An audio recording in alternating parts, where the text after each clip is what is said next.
Solo guys, welcome back to my channel. ಇವತ್ತು ನಾನು ಮಾಡೋಕೆ ಹೋಗ್ತಾ ಇರೋ ಮೂವಿ ಬಂದು ರೀಸೆಂಟಾಗಿ ರಿಲೀಸ್ ಆಗಿರುವಂತಹ housefull 5 A and B. So ಏನು ಮೂವಿ ಕತೆ ಅವನ್ನೆಲ್ಲ ನೋಡೋಣ. ಅದಕ್ಕಿಂತ ಮುಂಚೆ ನನ್ನ ಈ ಚಿಕ್ಕ ಚಾನಲ್ಗೆ ಸಬ್ಸ್ಕ್ರೈಬ್ ಮಾಡಿ. ಸೊ ಮೂವಿ ಸ್ಟಾರ್ಟ್ ಆಗುತ್ತೆ ಒಂದು ದೊಡ್ಡ ಶಿಪ್ನಲ್ಲಿ. ಇಲ್ಲಿ ಒಬ್ಬ ವ್ಯಕ್ತಿಯನ್ನು ಒಬ್ಬ ಮಾಸ್ಕ್ ಹಾಕೊಂಡಿರೋ ವ್ಯಕ್ತಿ ಚಾಕುನಿಂದ ಚುಚ್ಚಿ ಸಾಯಿಸ್ತಾನೆ. ನೆಕ್ಸ್ಟ್ ಸೀನಲ್ಲಿ ರಂಜಿತ್ ಅನ್ನೋ ಒಬ್ಬ ಗ್ರೇಟ್ ಬಿಸ್ನೆಸ್ ಮ್ಯಾನು ಅವನ 100ನೇ ವರ್ಷದ ಹುಟ್ಟುಹಬ್ಬವನ್ನು ಆ ಶಿಪ್ನಲ್ಲಿ ಆಚರಿಸ್ಕೋಬೇಕಂತ ಇರ್ತಾನೆ. ಆ ಬರ್ತ್ಡೇ ಪಾರ್ಟಿಗೆ ದೊಡ್ಡ ಸೆಲೆಬ್ರಿಟೀಸು, ಅವನ ಬಿಸ್ನೆಸ್ ಪಾರ್ಟ್ನರ್ಸು ಎಲ್ಲನೂ ಇನ್ವೈಟ್ ಮಾಡಿರ್ತಾನೆ. ಬಟ್ ಬರ್ತ್ಡೇಗಿಂತ ಮುಂಚೆ ಇಂದಿನ ರಾತ್ರಿ ರಂಜಿತ್ ಸತ್ತೋಗ್ಬಿಡ್ತಾನೆ. ಇದರಿಂದ ಅವನ PA, ಅವನ ಮಗ ಹಾಗೂ ಆಫೀಸ್ನ ಮೆಂಬರ್ಸು ಈ ವಿಷಯನ ಸೀಕ್ರೆಟಾಗಿ ಇಡೋಕ್ಕೆ ಹೋಗಿರ್ತಾರೆ. ಬಿಕಾಸ್ ರಂಜಿತ್ ಸತ್ತೋಗಿರೋ ವಿಷಯ ಹೊರಗಡೆ ಲೀಕ್ ಆದರೆ ಕಂಪ್ನಿಯ ಶೇರ್ಸ್ ಎಲ್ಲ ನೆಲಕ್ಕೆ ಹೋಗ್ಬಿಡುತ್ತೆ ಅಂತ ಈ ವಿಷಯನ ಪಬ್ಲಿಕ್ ಮಾಡಲ್ಲ. ಇದೊಂದು ಕಡೆ ಆದರೆ ಇನ್ನು ಆ ಮೆಂಬರ್ಸ್ಗೆಲ್ಲ ಬರೋ ನೆಕ್ಸ್ಟ್ ಕ್ವಶನ್ ಅಂದರೆ ಈ ಕಂಪ್ನಿಯ ನೆಕ್ಸ್ಟ್ CEO ಹಾಗೂ ರಂಜಿತ್ನ ಮುಂದಿನ ವಾರಸ್ದಾರ ಯಾರು ಅಂತ. ಇಲ್ಲಿ ರಂಜಿತ್ಗೆ ಇಬ್ಬರು ಹೆಂಡತಿಯರು ಇರ್ತಾರೆ. ಇಲ್ಲಿ ಎರಡನೇ ಹೆಂಡತಿ ಮಗ ದೇವ್ಗೆ ಕಂಪ್ನಿಯ CEO ಮಾಡೋಕ್ಕೆ ಅವ್ರ ಆಫೀಸ್ನ ಮೆಂಬರ್ಸ್ ಯಾರೂ ರೆಡಿ ಇರಲಿಲ್ಲ. ಅದೇ ಟೈಮ್ಗೆ ರಂಜಿತ್ನ ಲಾಯರ್ ಲೂಸಿ ಬಂದು ರಂಜಿತ್ ಸಾಯಕ್ಕೂ ಮುಂಚೆ ಮಾಡಿದ ಒಂದು ನೋಟನ್ನು ಅವ್ರಿಗೆಲ್ಲ ತೋರಿಸ್ತಾಳೆ. ಇಲ್ಲಿ ರಂಜಿತ್ ತನ್ನ ಮುಂದಿನ ವಾರಸ್ದಾರ ಅವನ ಮೊದಲನೇ ಹೆಂಡತಿ ಮಗ ಜಾಲಿ ಅಂತ ಹೇಳಿರ್ತಾನೆ. ಬಟ್ ಅಸಲಿಗೆ ಜಾಲಿ ರಂಜಿತಿಂದ ಚಿಕ್ಕ ವಯಸ್ಸಿಂದನೇ ದೂರ ಇರ್ತಾನೆ. ಇದರಿಂದ ಅಲ್ಲಿರೋರಿಗೆ ಜಾಲಿಯ ಪರಿಚಯನೂ ಸಹ ಇರಲ್ಲ. ಹಾಗೂ ಅವ್ರಿಗೆಲ್ಲ ಯಾರು ಈ ಜಾಲಿ, ಎಲ್ಲಿ ಅವನ್ನ ಹುಡ್ಕೋದಂತ ಒಂದು ಡೌಟ್ ಇರುತ್ತೆ. ರಂಜಿತ್ ಆ ನೋಟಲ್ಲಿ ನಾಳೆ ನಮ್ಮ ಬರ್ತಡೇಗೆ ನನ್ನ ಮಗ ಜಾಲಿ ಬರ್ತಾನೆ ಅಂತ ಸಹ ಹೇಳಿರ್ತಾನೆ. ಇದರಿಂದ ಎಲ್ಲರೂ ನಾಳೆ ಜಾಲಿನ ನೋಡೋದಕ್ಕೆ ಹಾಗೂ ವೆಲ್ಕಮ್ ಮಾಡೋದಕ್ಕೆ ತಯಾರಿನ ಮಾಡ್ಕೋತಾರೆ. ಹಾಗೂ ಬರ್ತಡೇ ದಿನ ಬರುತ್ತೆ.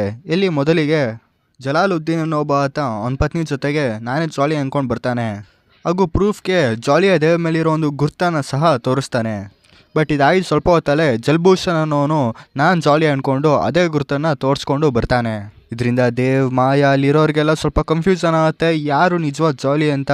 ಬಟ್ ಈ ಡೌಟ್ ನಡುವೆ ಇನ್ನೊಬ್ಬ ಜೂಲಿಯಸ್ ಅನ್ನೋನು ನಾನು ಜಾಲಿ ಅಂದ್ಕೊಂಡು ಬರ್ತಾನೆ.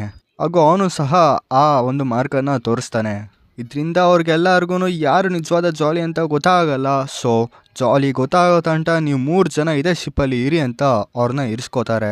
ಹಾಗೂ ಆ 3 ಜನ ಜಾಲಿ ತಮ್ಮ ವೈಫ್ಸ್ ಜೊತೆಗೆ ಶಿಪ್ಪಲ್ಲಿ ಆಡ್ಕೊಂಡು ಕುಣ್ಕೊಂಡು ಎಂಜಾಯ್ ಮಾಡ್ಕೊಂಡು ಇರ್ತಾರೆ. ಮತ್ತು ರಾತ್ರಿ ಎಣ್ಣೆನ ಒಂದು ಸ್ವಲ್ಪ ಜಾಸ್ತಿನೇ ಹೊಡ್ತಿದ್ರೇನೋ ಬೆಳಗಾಗಿ ಎದ್ದೇಳೋ ಅಷ್ಟರಲ್ಲಿ ಈ ನಶೆಯಲ್ಲಿ ಜಲಾಲುದ್ದೀನ್ನ ಹೆಂಡತಿ ಜಲ್ಭೂಷಣ್ ಜೊತೆ ಮತ್ತು ಜಲ್ಭೂಷಣ್ನ ಹೆಂಡತಿ ಜೂಲಿಯಸ್ ಜೊತೆ ಮಲ್ಕೊಂಡಿರ್ತಾರೆ. ಇದನ್ನ ನೋಡ್ದಂಥ 3 ಜನನು ಶಾಕ್ ಹೋಗ್ತಾರೆ. ಹಾಗೂ ರಾತ್ರಿ ಏನು ನಡೀತಂತೆ ಇವನ್ ಅವ್ರಿಗೂ ಸಹ ನೆನಪಿರಲ್ಲ. ಬಟ್ ಈ ಗೆಸ್ಸಿಂಗ್ನ ಪ್ರಕಾರ ಜೂಲಿಯಸ್ನ ಹೆಂಡತಿ ಜಲಾಲುದ್ದೀನ್ ಜೊತೆ ಇರಬೇಕಿತ್ತು, ಬಟ್ ಅವನ ಜೊತೆ ಇರಲ್ಲ. ಹಾಗೂ ನಮ್ಮ ಜಾಲಿ 3 ಅವನ ಹೆಂಡತಿ ಹುಡ್ಕೊಂಡು ಹೋಗ್ತಾ ಇರ್ತಾನೆ. ಹಾಗೂ 3 ಜನ ಜಾಲಿನೂ ಅಲ್ಲಿ ಓಡಾಡ್ತಾ ಇರುವಾಗ ಅವರು ನಿನ್ನೆ ರಾತ್ರಿ ಏನೇನಾಯ್ತಂತ ಸ್ವಲ್ಪ ನೆನಪಾಗ್ತಾ ಇರುತ್ತೆ. ನಮ್ಮ ಜಾಲಿ 3ನ ಹೆಂಡತಿ ಸಿಗ್ತಾಳೆ. ಅದೇ ಟೈಮ್ಗೆ ದೇವ್ ಮತ್ತು ಕಂಪ್ನಿಯ ಮೆಂಬರ್ಸ್ ಬರ್ತಾರೆ. ನಮ್ಮ ಜಲಾಲುದ್ದೀನ್ ಜೋಬಿಂದ ಒಂದು ಫೋನ್ ಬರುತ್ತೆ. ಎಲ್ಲಿ ಆ ಫೋನಲ್ಲಿ ಡಾಕ್ಟರ್ನ ಫಿಂಗರ್ ಇರುತ್ತೆ. ಇದು ನೋಡಿದಂಥ ದೇವ್ ಎಲ್ಲರಿಗೂ ಶಾಕ್ ಆಗುತ್ತೆ. ಅದೇ ಟೈಮ್ಗೆ ಡಾಕ್ಟರ್ನ ಹೆಣ ಮೇಡೆಯಿಂದ ಕೆಳಗೆ ಬಿದ್ದೋಗ್ಬಿಡುತ್ತೆ. ಆ ಹೆಣವನ್ನು ನೋಡಿದಾಗ ಜಾಲಿ 1ಗೆ ಫ್ಲ್ಯಾಶ್ ಬ್ಯಾಕಲ್ಲಿ ಅವನೇ ಡಾಕ್ಟರ್ನ ಬೆರಳನ್ನ ಕತ್ತರಿಸಿದ್ದು ಅನ್ನೋದು ಫ್ಲ್ಯಾಶ್ ಆಗುತ್ತೆ. ಇನ್ನು ನಮ್ಮ ಜಾಲಿ 3ಗೆ ನಶೆಯಲ್ಲಿ ಅವನು ಯಾವುದೋ ಒಂದು ಇಂಜೆಕ್ಷನ್ನ ಡಾಕ್ಟರ್ಗೆ ಇಂಜೆಕ್ಟ್ ಮಾಡಿದ್ದು ನೆನಪಾಗುತ್ತೆ. ಮತ್ತು ನಮ್ಮ ಜಾಲಿ 2 ಜಲ್ಭೂಷಣ್ಗೆ ಡಾಕ್ಟರ್ನ ಸತ್ತ ಹೆಣನ ಎಳ್ಕೊಂಡು ಹೋಗ್ತಾ ಇರೋದು ನೆನಪಾಗುತ್ತೆ. ಇದನ್ನು ನೋಡಿದಂಥ 3 ಜನ ಶಾಕ್ ಆಗ್ತಾರೆ. ಹಾಗೂ ಇದಕ್ಕೆ ದೇವ್ ನಿಮ್ಮ 3 ಜನರಲ್ಲಿ ಯಾರೋ ಕೊಲೆ ಮಾಡಿದಿರ ಅಂತ ಅವ್ರನ್ನ ಶಿಪ್ಪಲ್ಲಿರೋ ಜೈಲ್ಗೆ ಹಾಕ್ತಾರೆ. ಹಾಗೂ ಮಾಯಾ ತನ್ನ ಎಕ್ಸ್-ಹಸ್ಬೆಂಡ್ ಒಬ್ಬ ಪೊಲೀಸ್ ಆಫೀಸರ್ ಆಗಿರ್ತಾನೆ. ಸೊ ಅವನಿಗೆ ಫೋನ್ ಮಾಡಿ ಇಲ್ಲಿ ಕೊಲೆ ಆಗಿದೆ, ಇನ್ವೆಸ್ಟಿಗೇಷನ್ ಮಾಡುವ ಅಂತ ಫೋನ್ ಮಾಡಿ ಕರೀತಾಳೆ. ಆ ಪೊಲೀಸ್ ಆಫೀಸರ್ನ ಹೆಸರು ಬಾಬಾ ಆಗಿರುತ್ತೆ. ಅವನ ಫ್ರೆಂಡ್ ಬಿಡ್ಡು ಜೊತೆಗೆ ಇನ್ವೆಸ್ಟಿಗೇಷನ್ ಮಾಡೋಕ್ಕೆ ಶಿಪ್ಗೆ ಬರ್ತಾರೆ. ಬಟ್ ಅವ್ರು ಈಗಾಗಲೇ ಸಸ್ಪೆಂಡ್ ಆಗಿರ್ತಾರೆ. ಈ ಕೇಸನ್ನು ಸಾಲ್ವ್ ಮಾಡಿ ತಮ್ಮ ಸೀನಿಯರ್ ಆಫೀಸರ್ಗೆ ರಿಪೋರ್ಟ್ ಮಾಡಿ ಇಂಪ್ರೆಸ್ ಮಾಡಿ ತಮ್ಮ ಸಸ್ಪೆನ್ಷನ್ನ ಕ್ಯಾನ್ಸಲ್ ಮಾಡೋದು ಅಂತ ಪ್ಲಾನ್ ಮಾಡಿಕೊಂಡು ಬರ್ತಾರೆ. ಈ ಕಡೆ ಶಿಪ್ನಲ್ಲಿ ನಮ್ಮ ಜಾಲಿ 1, 2, 3ಗೆ ಗೊತ್ತಿರುತ್ತೆ ಇಲ್ಲಿರೋರು ಯಾರು ನಿಜವಾದ ಜಾಲಿ ಅಲ್ಲ ಅಂತ. ಅದೇ ಟೈಮ್ಗೆ ನಮ್ಗೆ ಒಂದು ಫ್ಲ್ಯಾಶ್ ಬ್ಯಾಕ್ ತೋರಿಸ್ತಾರೆ. ಎಲ್ಲಿ ಜಾಲಿ 3 ಜೂಲಿಯಸ್ ಒಬ್ಬ ಪ್ರೈವೇಟ್ ಡಿಟೆಕ್ಟಿವ್ ಆಗಿರ್ತಾನೆ.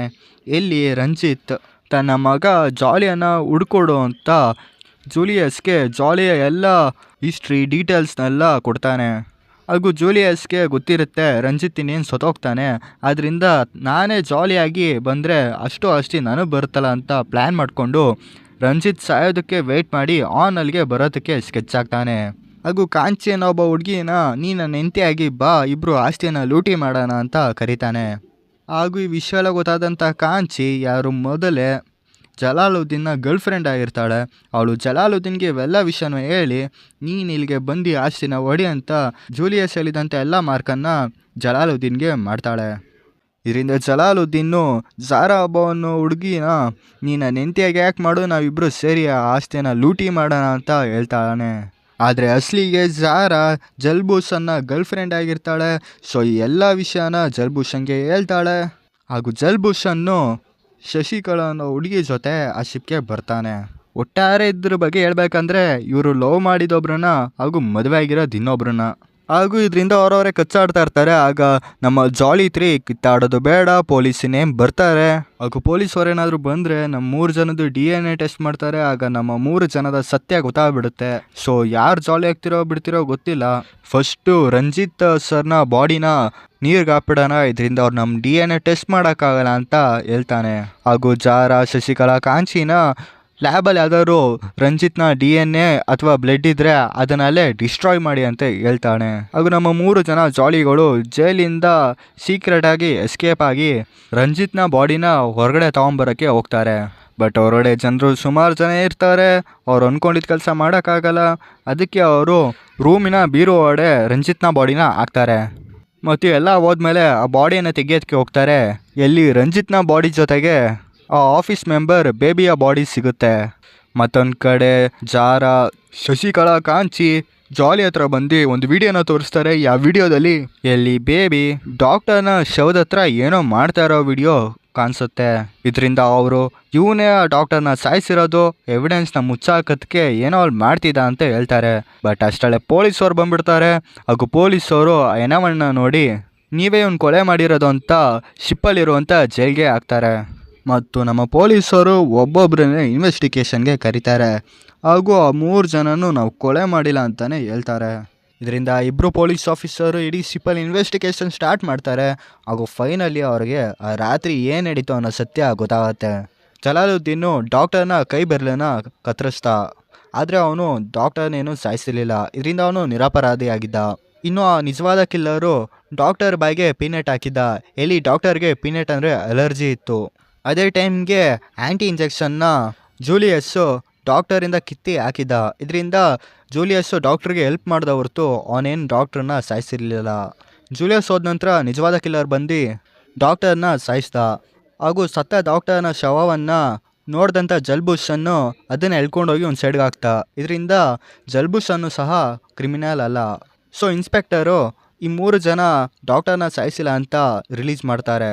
ಇನ್ನು ಡಾಕ್ಟರ್ ಸಾಯಕ್ಕಿಂತ ಮುಂಚೆ ಅಲ್ಲಿ ದೇವ್ನ ಫುಟ್ ಪ್ರಿಂಟ್ ಇರುತ್ತೆ. ಹಾಗೂ ಇದೇ ಫುಟ್ ಪ್ರಿಂಟ್ ಬೇಬಿಯ ರೂಮಲ್ಲೂ ಸಹ ಇರುತ್ತೆ. ಇದರಿಂದ ದೇವೇ ಅವ್ರನ್ನ ಸಾಯಿಸಿರೋದು ಅಂತ ದೇವ್ನ ಜೈಲ್ಗೆ ಹಾಕ್ತಾರೆ. ಬಟ್ ನಮ್ಮ ಜೂಲಿಯಸ್ಗೆ ಆ ಸಜ್ಜಾಗದಿಂದ ಒಂದು ಡೈಮಂಡ್ನ ಪೀಸ್ ಕಾಣಿಸುತ್ತೆ. ಯಾವುದು ಶಿಪ್ಪಲ್ಲಿರುವಂಥ VIP ಕೊಟ್ಟಿರ್ತಾರೆ. ಇದರಿಂದ ದೇವಿ ಕೆಲಸ ಮಾಡಿಲ್ಲ ಅಂತ ಜೂಲಿಯಸ್ಗೆ ಡೌಟ್ ಬರುತ್ತೆ. ಅದಕ್ಕೆ ನಮ್ಮ ಜಾಲಿ 3 ಇನ್ಸ್ಪೆಕ್ಟರ್ ಹತ್ರ ಹೋಗಿ ಇವತ್ತು ರಾತ್ರಿ ಒಂದು ಪಾರ್ಟಿಯನ್ನು ಅರೇಂಜ್ ಮಾಡೋಣ, ಎಲ್ಲಿ ಯಾವ VIP ಕೈಯಲ್ಲಿ ಮಿಕ್ಕಿರೋಂಥ ಡೈಮಂಡ್ಸ್ ಇರುತ್ತೋ ಅವರೇ ನಿಜವಾದ ಕಿಲ್ಲರ್ ಅಂತ ಜೂಲಿಯಸ್ ಹೇಳ್ತಾನೆ. ಸೊ ಇದೇ ರೀತಿ ದೊಡ್ಡ ಪಾರ್ಟಿ ಅಲ್ಲಿ ನಡೆಯುತ್ತೆ. ಇಲ್ಲಿ ಪಾರ್ಟಿ ಎಲ್ಲ ಆದಮೇಲೆ ಜೂಲಿಯಸ್ಗೆ ಆ ಡೈಮಂಡ್ ಪೀಸ್ ಬೇರೆ ಯಾರ್ದೋ ಅಲ್ಲ, ಬದಲಿಗೆ ಆ ಶಿಪ್ನ ಕ್ಯಾಪ್ಟನ್ ಸಮೀರ್ದಾಗಿರುತ್ತೆ.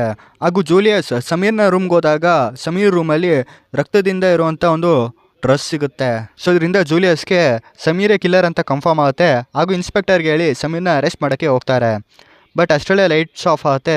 ಹಾಗೂ ಲೈಟ್ ಆನ್ ಆಗೋಷ್ಟರಲ್ಲೇ ಸಮೀರ್ ಸತ್ತೋಗಿರ್ತಾನೆ. ಇದರಿಂದ ಗೊತ್ತಾಗೋದೇನೆಂದರೆ ಕಿಲ್ಲರ್ ಸಮೀರಲ್ಲ, ಬೇರೆ ಯಾರೋ ಅಂತ.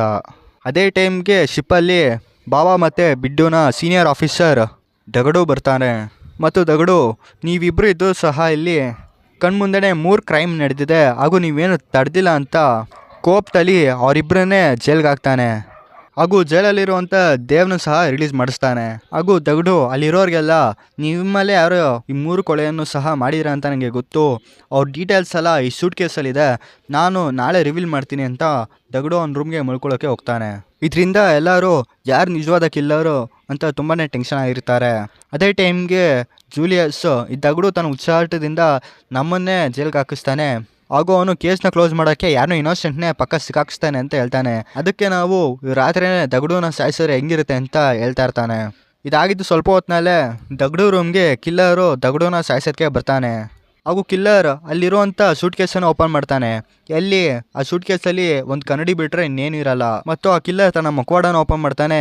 ಎಲ್ಲಿ ಆ ಕಿಲ್ಲರ್ ಬೇರೆ ಯಾರೂ ಅಲ್ಲ, ಬದಲಿಗೆ ದೇವ್ ಆಗಿದ್ದ. ಹಾಗೂ ದಗಡು ಅದೇ ಟೈಮ್ಗೆ ಹೊರಗಡೆ ಬರ್ತಾನೆ. ಇದನ್ನು ನೋಡಿದಂಥ ದೇವ್, ನಾನು ಕ್ರಿಮಿನಲ್ ಅಲ್ಲ, ನಾನು ಕಿಲ್ಲರ್ ಅಲ್ಲ, ನಾನು ಹಿಂದೆ ಮಾಡಿದಂಥ ತಪ್ಪಿನ ಎವಿಡೆನ್ಸ್ನೆಲ್ಲ ಮುಚ್ಚಾಕೋದಕ್ಕೆ ಅಲ್ಲಿ ಬಂದಿದ್ದು ಅಂತ ಹೇಳ್ತಾನೆ. ಅದೇ ಟೈಮ್ಗೆ ಅಲ್ಲಿ ಜೂಲಿಯಸ್ ಬರ್ತಾನೆ. ಆಗ ದೇವ್ ಇವನೇ ನಿಮ್ಮನ್ನು ಸಾಯಿಸೋದಕ್ಕೆ ಐಡಿಯಾ ಕೊಟ್ಟಿದ್ದು ಅಂತ ಹೇಳ್ತಾನೆ. ಬಟ್ ಆಗ ದಗಡು ಹೇಳೋದೇನೆಂದರೆ, ನಾನೇ ಜೂಲಿಯಸ್ಗೆ ಐಡಿಯಾ ಕೊಟ್ಟಿದ್ದು, ಇದರಿಂದ ಕಿಲ್ಲರ್ ಯಾರೇ ಆಗಿದ್ರು ನನ್ನ ಸಾಯಿಸೋದಕ್ಕೆ ಬರ್ತಾನೆ ಅಂತ ನನಗೆ ಗೊತ್ತಿತ್ತು ಅಂತ ಹೇಳ್ತಾನೆ. ಅದೇ ಟೈಮಲ್ಲಿ ಇನ್ನೊಬ್ಬ ಮಾಸ್ಕ್ ಹಾಕ್ಕೊಂಡು ದೇವ್ನ ಸಾಯಿಸ್ತಾನೆ. ಇದರಿಂದ ಗೊತ್ತಾಗೋದೇನೆಂದರೆ ದೇವ್ ಒಬ್ಬನೇ ಕಿಲ್ಲರ್ ಅಲ್ಲ, ಬದಲಿಗೆ ಇನ್ನೊಬ್ಬ ಇದ್ದಾನೆ ಅಂತ. ಹಾಗೂ ಜೂಲಿಯಸ್ಸು ಆ ಕಿಲ್ಲರ್ನ ಫಾಲೋ ಮಾಡ್ಕೊಂಡು ಹೋಗ್ತಾನೆ. ಹಾಗೂ ಜೂಲಿಯಸ್ ಜೊತೆಗೆ ಎಲ್ಲರೂ ಅಲ್ಲಿ ಬರ್ತಾರೆ. ಮತ್ತು ಜೂಲಿಯಸ್ ಮೊದಲೇ ಇಬ್ಬರು ಇನ್ಸ್ಪೆಕ್ಟರ್ನ ರಿಲೀಸ್ ಮಾಡಿಸಿರ್ತಾನೆ. ಅದರಿಂದ ಅವ್ರ ಹೆಲ್ಪ್ ತೊಗೊಂಡು ಆ ಕಿಲ್ಲರ್ನ ರೆಡ್ ಹ್ಯಾಂಡೆಡ್ ಆಗಿ ಹಿಡಿತಾನೆ. ಹಾಗೂ ಫೈನಲಿ ಕಿಲ್ಲರ್ ಬೇರೆ ಆಪ್ಷನ್ ಕಾಂದೆ ಅವ್ರ ಮುಖವಾಡನ ಓಪನ್ ಮಾಡ್ತಾನೆ. ಎಲ್ಲಿ ಆ ಕಿಲ್ಲರ್ ಬೇರೆ ಯಾರೂ ಅಲ್ಲ, ಬದಲಿಗೆ ಜಲ್ಭೂಷಣ್ ಆಗಿದ್ದ. ಆಗ ನಮಗೆ ಫ್ಲ್ಯಾಶ್ ಬ್ಯಾಕ್ ತೋರಿಸ್ತಾರೆ. ಎಲ್ಲಿ ದೇವ್ ಮತ್ತು ಜಲ್ಭೂಷಣ್ ಒಳ್ಳೆ ಫ್ರೆಂಡ್ಸ್ ಆಗಿದ್ದರು. ಹಾಗೂ ದೇವ್ ತನ್ನ ಆಸ್ತಿ ಬೇರೆ ಯಾರಿಗೂ ಹೋಗಬಾರ್ದು ಅಂತ ಜಲ್ಭೂಷಣ್ಗೆ ನೀನೇ ಜಾಲಿಯಾಗಿ ಬರೋದ್ರಲ್ಲಿ ಇಬ್ಬರು 50-50 ಮಾಡ್ಕೊಳ್ಳೋಣ ಅಂತ ಹೇಳ್ತಾನೆ. ಮತ್ತು ಪ್ಲ್ಯಾನ್ ಪ್ರಕಾರನೇ ಜಲ್ಭೂಷಣ್ ಶಿಪ್ಗೆ ಬರ್ತಾನೆ.